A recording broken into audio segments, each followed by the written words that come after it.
What do you see as the significance of this visit? Well, Kim, the significance really is that the Queen is coming here for the Commonwealth Heads of Government meeting. I must tell you right here and now that I am a Republican, and I'm sorry that she's here as the Queen of Australia.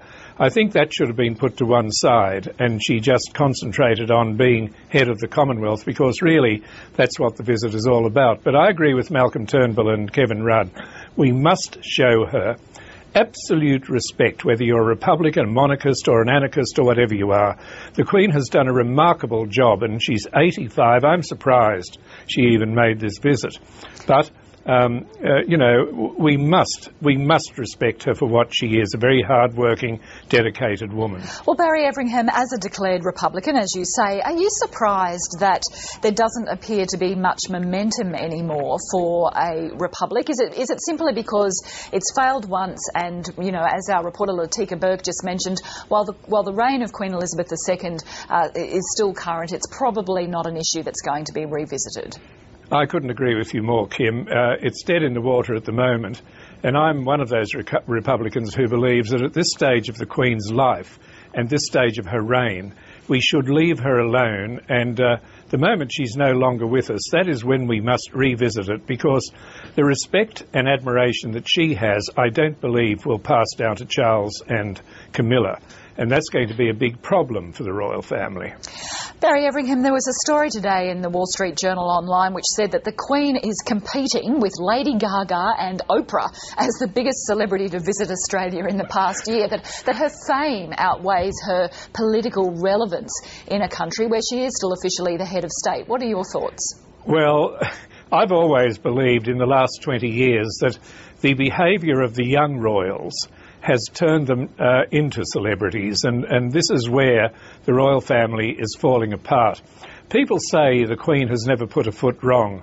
Well, I'm afraid she's put 4 feet wrong in having the children she has, because Princess Anne is the only one that's really done her any good, but Charles, Edward and the other one, what's his name? Andrew.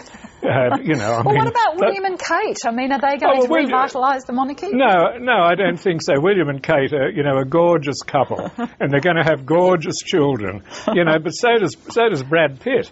You know, that wedding was the most remarkable piece of theatre I've seen in years. But you know, it was the wedding of 2 celebrities. And you know, as for the crowds, your reporter in Canberra said it all when she said, you know, there was a lottery for the tickets. These days, 2 men and a dog turn out to see the members of the royal family when they come here. You know, not 200, 300,000 people who jammed the streets of Sydney in 1954 when she came on her first visit. The Queen is going to attend. She'll open the Commonwealth Heads of Government meeting in Perth next week. Now, the Commonwealth is a pretty unusual group of nations, countries spanning 6 continents. What do you think is going to happen to the Commonwealth as an entity once the inevitable happens and the Queen passes? Well, I don't have a magic ball to look into for that one, because the Commonwealth is the Queen's baby. You know, as she said in that earlier speech we were listening to, ever since 1952 she's been head of the Commonwealth, and she has a great regard for it, and she feels it does some good. You know, we spend a lot of money on the Commonwealth. We pay the dues of some of the poorer countries. We give $10 million a year to them, which is wonderful. But what's going to... Look, all this is in the air, Kim, when the Queen goes. I presume the Commonwealth will last. Maybe its fabric will change. I'm not quite sure what it does now, but whatever it does now, it won't be the same when the Queen goes. She's a great pot of glue, the Queen, you know. She holds a lot together, and good on her. I have the greatest respect for her, but I just wish we had a homegrown head of state and not a foreigner. All right, a pot of glue. I think that's a very new description of the Queen. Barry Everingham, thank you very much for joining us this afternoon. Thanks, Kim.